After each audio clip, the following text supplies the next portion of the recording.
वहां भी बहुत सारे लोगों ने इस तरह के माहौल को बनाने की कोशिश की कि 21 तारीख की जो महापंचायत है उसमें ये मैसेज चला जाए कि हमारी कुछ सार्थक वार्ता हुई है। मैंने आज तक, क्योंकि ये हमारे अंदर की बातें थी, किसी को नहीं पता, मुझे और अन्नू के अलावा ये बात किसी को नहीं पता कि क्या बात वहां हुई थी। आज पहली बार इस मंच से कह, दोस्तों, शुरुआत करते ही मुख्य सचिव साहब अवस्थी जी ने कहा कि कुछ मीडिया के अंदर ट्रायल हुआ है। नोएडा मीडिया का क्षेत्र है और मीडिया ने इस घटना को ट्रायल बना दिया। अब इसका डिमोरलाइजेशन कैसे किया जाए? जितने साथी उस मीटिंग में थे, मुझे इस बात का थोड़ा सा दुख भी है कि मैं वहां सब में छोटा था, वो सब अपनी बात नहीं रख पाए, या तो प्रशासनिक दबाव था, या उस समय की परिस्थितियां थी, या सरकार की परिस्थितियां थी, या राजनीतिक परिस्थितियां थी, आई डोंट नो। किंतु मेरे परिवार पर बीत रही थी। मैंने उनसे एक ही बात कही कि 21 तारीख का हमारा धरना है नोएडा के अंदर। आज आप ये मैसेज देना चाहते हैं यहां से खड़े होकर कि हम बाहर निकले और कह दें कि हमारी सार्थक बात चल रही है सरकार के साथ। अगर अवस्थी जी, आप तो गृह सचिव हैं और वास्तव में आप चाहते हैं कि सार्थक वार्ता हो, तो आप इसको डिमोलाइज कर सकते हैं। जिस तरह आपने जेबड़ी का सांस बनाया था, उसी तरह सांप को जेबड़ी बना दीजिए, डिमोलाइज हो जाएगा। ये मैंने उसी जगह से कहा, उनके सामने बैठ के कहा। बाहर निकल के बहुत सारे लोगों ने मेरे को टोका था। उन्होंने कहा था कि आप मुख्य सचिव से ऐसे बात कर रहे हैं जैसे प्रधान से बात कर रहे थे। मैंने कहा मुझे कोई फर्क नहीं पड़ता, मेरा भांजा है, इकलौता भांजा है, वो जेल में, इससे ज्यादा मेरे लिए और कुछ नहीं हो सकता। दोस्तों, उनसे मैंने कहा कि आप इसको डिमोलाइज करना चाहते हैं, श्रीकांत ने गाली दी है, उस पर गाली की धारा छोड़ दीजिए, बाकी सारी धाराओं को हटा दीजिए, ये आंदोलन डिमोलाइज हो जाएगा।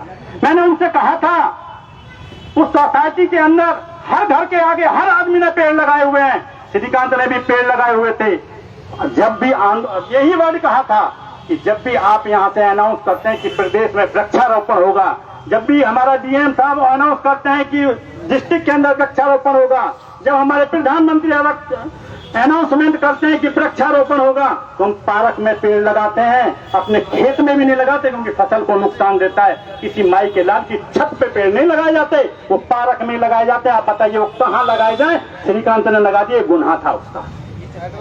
उस पार्क में वो पेड़ लगा दिए, वो गुनाह था, और हर एक ने लगाए हुए उस पार्क में। आप उस सोसाइटी के अंदर जाइए, देखिए, हर घर के आगे आपको पेड़ लगे हुए दिखाई देंगे, लेकिन वो श्रीकांत ने लगाए थे। हम कहते हैं कि श्रीकांत ने गाली दी थी तो उसको गाली की सजा मिलनी चाहिए। आप उसको गैंगस्टर बना देंगे। कौन सा गैंग लेके घूम रहा था श्रीकांत?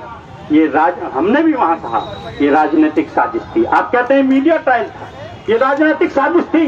आप कितने गांव में चले जाओ, मोहल्ले में चले जाए, कितनी जगह चले जाए, पुलिस के अधिकारी यहाँ बैठे हैं, ये रोज समझौता करते हैं इस तरह का। कितनी महिलाओं के साथ टिप्पणियां होती हैं, बाल तक खींच लिए जाते हैं, झगड़े होते हैं, मार पिटाई होती है, उन पे कोई मीडिया ट्रायल नहीं हुआ आज तक देश के अंदर। ये राजनीतिक साजिश थी। उस इंसान का कद इतना बढ़ रहा था, यहाँ के लोकल नेताओं को नहीं झेला जा रहा था। मैं किसी का नाम नहीं ले रहा हूं, आप समझ रहे हैं मैं किसका नाम लेना चाहता हूँ। यहाँ के लोकल नेताओं को उसका कद नहीं झेला जा रहा था। उनको ऐसा प्रतीत हो रहा था कि हम तो विधायक हैं, हम तो एमपी हैं, हम तो एमएलए हैं, हम तो मंत्री हैं, हमारे साथ तो एस्कॉर्ट नहीं चलती। श्रीकांत को कैसे मिल गई? ये इतना बड़ा कैसे हो गया? कल तुम्हारी पर ना काट दे। ये तुम्हारी बिरादरी के पर काटने का काम किया गया था। ये श्रीकांत के द्वारा आपकी बिरादरी के पर काटने का काम किया गया। दोस्तों, मैंने अवस्थी जी से ये बात भी कही थी। मैंने कहा आप सोसाइटी के अंदर चले जाइए, और मैं ये रिकॉर्ड में कह रहा हूँ, सबकी रिकॉर्डिंग वो सुनेंगे। उन्होंने मेरे को व्हाट्सएप का नंबर भी दिया था, फिर आप मेरे को इस पर जो भी चीज हो डिटेल दीजिएगा किया, लेकिन आज तक कुछ जवाब नहीं मिला क्योंकि वो डिमोरलाइजेशन था। दोस्तों, मैंने उनसे कहा था आप उस सोसाइटी के अंदर चले जाइएगा। उस सोसाइटी के अंदर जितना बिल्डर ने दिया है, कवर्ड करके दिया है, बाउंड्री करके दिया है, जितना सबको दिया है उतना श्रीकांत के पास था। और जो श्रीकांत ने ऊपर अपना टेम्परेरी सेट डाला हुआ था, वो सब ने डाला हुआ है, वो सबका लीगल है। मैं ये कहता हूँ वो लीगल है। श्रीकांत का भी वो लीगल था। अगर वो श्रीकांत के को अनलीगल मानते तो सबका तोड़वा दीजिए, ये अपने आप डिमोलाइज हो जाएगा। हम ये मांग करते हैं, हम वहां भी मांग करके आए थे और आपसे भी कहते हैं आप मांग करिए कि उस सोसाइटी के अंदर जिन्होंने भी इस तरह का कंस्ट्रक्शन किया है, लोगों ने तो वहां पे लैट्रिन बना रखी है। उन्होंने लिखा डायरी से मेरी बात को, मैं इतना ही चिल्ला के बोला था। उन्होंने डायरी में लिखा, मैंने कहा उसी कॉमन एरिया के अंदर लोगों ने वहां पर लैट्रिन बना रखी है, टॉयलेट बना रखे हैं, कुछ लोगों ने तो सर्वेंट क्वार्टर बना रखे हैं। आप जाइए तोड़ के तो दिखाइए। आपको केवल श्रीकांत मिला था क्योंकि आपको राजनीतिक ट्रायल करना था, मीडिया ट्रायल नहीं था। वो सब कुछ प्लान किया गया था। दोस्तों मैंने वहां भी कहा था, आप सबसे भी कहना चाहता हूं, श्रीकांत की जो गलती है उसका मामा होने के नाते मैं उस सब के लिए खेद भी प्रकट करता हूं। श्रीकांत ने भी खेद प्रकट किया है और उसकी जो भी कानून में सजा होगी उसको श्रीकांत भोगेगा, हमारा परिवार उसको झेलेगा। दोस्तों, मेरी भाभी श्रीकांत की मामी को पुलिस ने उठाया। पुलिस ने उठा के, आप लोगों ने कुछ वीडियो में देखा होगा, कुछ में नहीं देखा होगा, पुलिस उठा के उसको, कोई महिला कांस्टेबल नहीं दी गई थी, एक महिला कांस्टेबल, वो भी दूसरी गाड़ी में चल गई। उसके साथ इस तरह का व्यवहार किया गया। वही मामी जो भंगेल में आके बची, जिसने अपने भांजे को पालने का ठेका लिया, क्योंकि ना उसकी मां थी ना उसका बाप था, उस मामी को इस तरह आपकी पुलिस ने, मैं आपके यहाँ पुलिस अधिकारी बैठे हैं उनसे कह रहा हूं, आपकी पुलिस ने इस तरह का ट्रायल किया कि जैसे उस मामी के उस श्रीकांत के साथ संबंध हो। इस तरह से उससे बार बार क्वेश्चनिंग करेंगे, हमें इसका अपराध है, हम चाहते हैं उस पर कार्रवाई हो। उन पुलिस अधिकारियों को आप सस्पेंड कीजिए। हमारी मांग ये धरने इसलिए चल रहे हैं, नोएडा की पंचायत इसीलिए हो रही थी, उस मामी को न्याय दिला दीजिए। वो मेरी भाभी है, वो भी एक महिला है। आपके पुलिस अधिकारी अगर किसी महिला पर दुराचार करें तो क्या वो दुराचार नहीं होता है? हम अपनी बहन पर, अपनी मां पर झेल सकते हैं, तो मैं अपनी भाभी के ऊपर, श्रीकांत अपनी मामी के ऊपर ये लांछन कैसे झेल जाए, जरा उसका पूछना चाहते हैं हम लोग आपसे। हम उसके न्याय की मांग कर रहे हैं हर जगह खड़े होकर। दोस्तों, जिस समय सोसाइटी के अंदर हम लोग घुसे थे, हम लोगों को, मैं एंटर किया, मैंने कहा मैं श्रीकांत का मामा हूं, मुझे जाना है। जब मैं अंदर जाने की कहने लगा तो उन्होंने नहीं जाने दिया। पहली बार जब 2-3 दिन घटना को हुए थे, जब तक श्रीकांत अरेस्ट नहीं हुआ। मेरे साथ जिस मामी के हमारे भाई को ले गए, जिसकी मैं बात कर रहा हूं, उनको ले गई पुलिस उठा के। पुलिस ने, ये कानून का राज नहीं है, ये गुंडा राज कहा जा सकता है। पुलिस ने बराबर के कमरे में मेरे भाई की पिटाई की, वो चिल्ला रहा था, इस तरह तड़पाया गया उसको, और बराबर में उसकी घरवाली को, मेरी भाभी को बैठा दिया कि वो प्रताड़ित हो, वो कुछ भी उल्टा सीधा कहे और बचाने की गुहार लगाए। जबरदस्ती मीडिया ट्रायल नहीं, पुलिस ट्रायल भी हमारे साथ किया गया। हम उसकी मांग करने चाहते हैं। हम चाहते हैं कि उन सजा उन अधिकारियों को मिले जो बराबर में उसके पति को पीट रहे थे और उसकी घरवाली बराबर में देख रही थी। हम उस मांग को करने आए हैं और ये बात हमने वहां भी कही थी, और आप सबसे भी ये कहना चाहते हैं कि ये हमारी मांग है, इसको आप पूरा कराइएगा। दोस्तों, डिमोलाइजेशन हो जाएगा। हमने अवस्थी जी से भी ये बात कही थी और आप सबसे भी कही है। श्रीकांत ने एक महिला को गाली दी थी जहां 4-6 महिलाएं खड़ी हुई थी। जिस समय ये घटना शुरू हुई 5 तारीख को, अन्नू का यहाँ आने का प्रोग्राम था, लेकिन मुझे लगता है कि किसी कारणवश सभी कमिश्नर साहब ने उनको बुलाया हुआ है।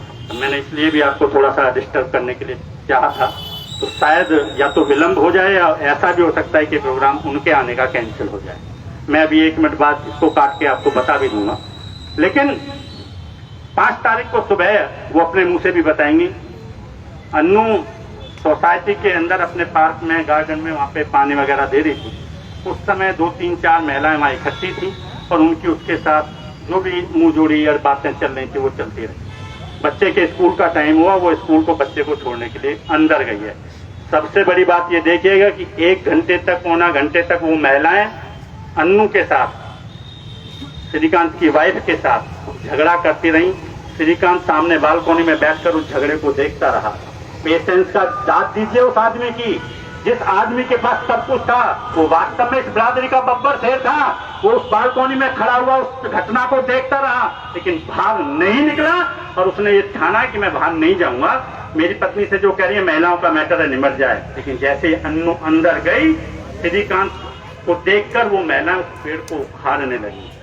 जब वो पेड़ उस किसी के गार्डन से उखाड़ा जाए, जबरदस्ती उखाड़ा जाए, अरे हम त्यागी हैं, परशुराम के वंशज हैं, हमारे हाथ में फरसा भी है तो किताब भी है। हम पेशेंस की एक लिमिट तक तो शांत रह सकते थे। श्रीकांत बाहर निकला, बाहर निकलने के बाद उग्र भाषा में उसने जो कहा वो निंदनीय था, वो नहीं कहना चाहिए था, उसका कभी समर्थन नहीं किया गया। लेकिन वो सब उस समय हुआ कि जब सिर तक गुस्से को आपने चढ़ा दिया। कभी कभी जब गुस्सा होता है तो हम अपने पिताजी से भी गलत बोल जाते हैं दोस्तों, हम अपनी माँ से भी लड़ जाते हैं, अपनी बहन से भी लड़ जाते हैं, लेकिन वो गुस्सा इतना ज्यादा चढ़ा दिया गया। इस समय हमारे साथ जो स्थिति वहां घटित हुई वो ये हुई। दोस्तों, मैंने अवस्थी जी से कहा था कि पेड़ उखाड़ने की घटना, पेड़ काटने की घटना, आप सब शहर में जो लोग रहते हैं, मैं उन सब से कहता हूं कि आपके घर के आगे कोई पेड़ आ रहा हो और उस प्लॉट को आप बनाना शुरू करें। जब आप उस पेड़ को, प्लॉट को बनाना शुरू करेंगे और पेड़ उस जगह हो कि जहां से आपकी गाड़ी चलेगी, दरवाजा लगेगा, आप उसे काट दीजिएगा, आप उसका परिणाम देखिएगा। आप उसका परिणाम देखिएगा कि उस पेड़ को काटने की सजा आपको क्या मिलती है। वन विभाग से लेकर पुलिस वाले आपके दरवाजे पर दस्तक दे देंगे, या तो आपकी जेब को ढीला करना पड़ेगा या आपको जेल जाना पड़ेगा, ये उसकी सजा है। श्रीकांत के आगे तो इतने सारे लोगों ने साक्षात रूप से उन पेड़ों को काट के घेर दिया। किसी ने सजा दी? किसी ने उसकी आवाज उठाई? क्या वन विभाग सो रहा था? पुलिस डिपार्टमेंट सो रहा था? प्रशासन सो रहा था? वो किसी की छत पे नहीं लगे थे, किसी की पर्सनल बालकोनी में नहीं लगे थे, वो उसी पार्क में लगे थे जहां सबके लगे। हमने उनसे कहा कि आप जिन्होंने पेड़ तोड़े उनको सजा दे दीजिए। तो हमारी मुख्य रूप से मांगे हैं, जिन्होंने पेड़ तोड़े हैं उन सब के खिलाफ कार्रवाई हो। हमारी मुख्य रूप से मांगे है कि जिस मामी को पुलिस वालों ने टॉर्चर किया था, उस मामी को टॉर्चर करने वाले पुलिस वालों के खिलाफ कार्रवाई हो। हमारी मुख्य रूप से मांग है कि अन्नू को जो पुलिस वाले ले गए, उन्होंने जबरदस्ती उसको प्रताड़ित किया था, अब अशोभनीय भाषा का प्रयोग किया था जो मैं माइक से नहीं कह सकता, उन पुलिस वालों के खिलाफ कार्रवाई हो। जो श्रीकांत ने गाली दी थी वो सेम गाली महेश शर्मा ने दी थी। महेश शर्मा पे भी उन्हीं धाराओं में FIR दर्ज हो जो श्रीकांत पर दर्ज हुई। अदर धाराओं के अंदर जो भी FIR श्रीकांत पे उसे हटा दिया जाए और सेम धाराओं के अंदर श्रीकांत पे FIR हो जो महेश शर्मा पे करी जाए। आप अगर उस पर 25,000 रुपए का इनाम घोषित करते, कौन सा गैंगस्टर था वो? आपने राजनीतिक ट्रायल किया था ये उसको खत्म करने का। ये तो मैं अपनी बिरादरी का शुक्रगुजार हूँ, मेरा पूरा परिवार आप सबका शुक्रगुजार है। आपने उस मीडिया ट्रायल कहें, राजनीतिक ट्रायल कहें, पुलिस ट्रायल करें, उसको ध्वस्त कर दिया। दोस्तों, आज समाज के हर वर्ग से हमें फोन आता है। बहुत सारे लोगों की शिकायत भी रहती है कि हम फोन नहीं उठा पाते हैं, अन्नू भी फोन नहीं उठा पाती है, बहुत सारे लोगों की शिकायत है। मैं कल गया था, घटना को हुए लगभग 15-14 दिन हो गए, 15 दिन हो गए। 5 तारीख की घटना थी, 20 तारीख को, 22 तारीख को, 17 दिन हो गए। कल जब मैं सुबह गया, जो भी त्यागी जी कह रहे थे, सुबह अन्नू का मेरे को 5-5:30 बजे में उठाने फोन आया था। उसने कहा कहाँ पे हो मामा? मैंने कहा मैं ऐसे घर हूँ। क्या अभी तुम घर आ जाओ? वो अकेली रहती है घर में, इस समय कोई है कुछ है, दूर दूर तक नजारा नहीं आता। हम सुबह गए, कई किसान यूनियन के लोग वहां पहले से मौजूद थे। अन्नू का एक डायलॉग था जो मुझे बड़ा कल सुबह भी, और मैंने उसको अपने कैरियर में ऐसा नहीं देखा, पहली बार देखा। अन्नू ने मुझसे कहा कि माम, वो रो पड़ी बहुत तेजी के साथ, कल वो रोई। उसने मेरे से कहा कि मामा, मैं जब विदा हुई थी ना, मुझे रोना तब नहीं आया था, इस 18 दिन के अंदर मुझे रोना नहीं आया था, इस पूरी घटना के सारे चक्र में मुझे रोना नहीं आया था, लेकिन आज मुझे रोना भी आ रहा है और मुझे मन ऐसा कर रहा है कि मैं घर से बाहर निकलूं, मिट्टी की तेल की कैन खाऊं और इसी पार्क में अपने आप को आग लगा लूं। उस मामी के लिए, उस श्रीकांत की पत्नी के लिए लड़ाई लड़ने आया हूं मैं आपके बीच में। मैं आप सबसे ये रिक्वेस्ट करने आया हूं, वो इतनी टूट चुकी हैं। जब लोग कहते हैं ना आप FIR कर आओ, कोई कहता मत करके आओ, कोई कहता कुछ करके आओ, उसको तो कोई समझाने वाला भी नहीं है। जो फोन आता है वो नई तरह से बताया जाता है और सबकी अपने अपने मायने बताएंगे भी, उसमें कोई बुराई नहीं है, वो सब हमारे सहते थी। लेकिन हमें समझ में ही नहीं आता हम करें क्या, किसकी सुने, किसकी करें। आप सब लोगों से निवेदन है, आज सभी बिरादरी के लोगों के हमको फोन आ रहे हैं, चाहे वो ब्राह्मण समाज है, चाहे वो वैश्य समाज है, बहुत सारे जाट भाई हमारे साथ जुड़े हुए हैं, बहुत सारे जाट भाई इस आंदोलन की मुहिम में हमारा हिस्सा है। गुर्जर भाई लिखित समर्थन हम लोगों को दे रहे हैं।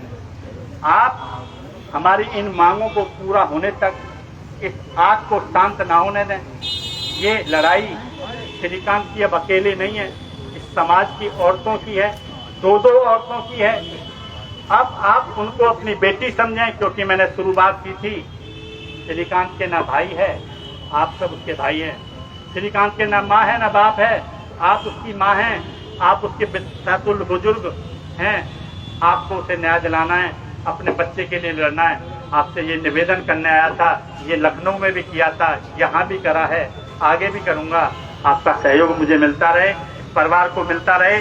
हमसे बहुत गलतियां हुई हैं, बहुत ज्यादा गलतियां हुई हैं। अभी पंचायत की जब बात आती है तो बहुत गलतियां हुई हैं। आपने किसी ने हमारे चेहरे को वहां नहीं देखा होगा। सब लोगों को नजरबंद कर दिया गया था, सब लोग नजरबंद थे। डीएम साहब जबरदस्ती करें कि यह अपने तत्वाधान में लेके आए थे हम को। उस स्थिति में हम क्या करते, हम कैसे व्यवस्था संभालते? तो व्यवस्था बनाने वाले भी आप हैं, बिगाड़ने वाले भी आप हैं, आंदोलन भी आपका है, सब कुछ आपका है। मेरे दोस्तों, आप अपने हिसाब से देख लीजिए। जहां जरूरत होगी, अन्नू, हम या हमारे परिवार का कोई भी सदस्य अवश्य मौजूद होगा। मैं वहां से चलकर केवल आपको यही बताने आया था कि हमारी मांग ये है और इन मांगों पर ही अपने मुद्दे को केंद्रित किया जाए। इन मांगों के साथ ही हम आगे बढ़े।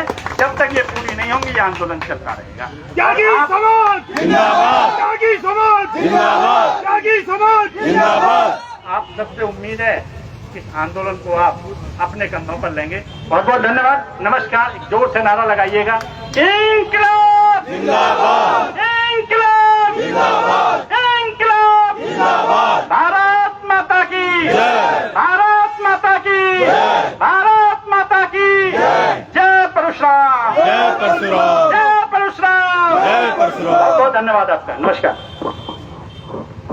वायरिंग केस त्यागी जी ने बहुत ही मार्मिक और बिल्कुल सत्य कथन और बेहद ट्रू घटना ये हुई है। जिस तरह से डिटेल में बताई है, वास्तव में इस तरह से किसी को भी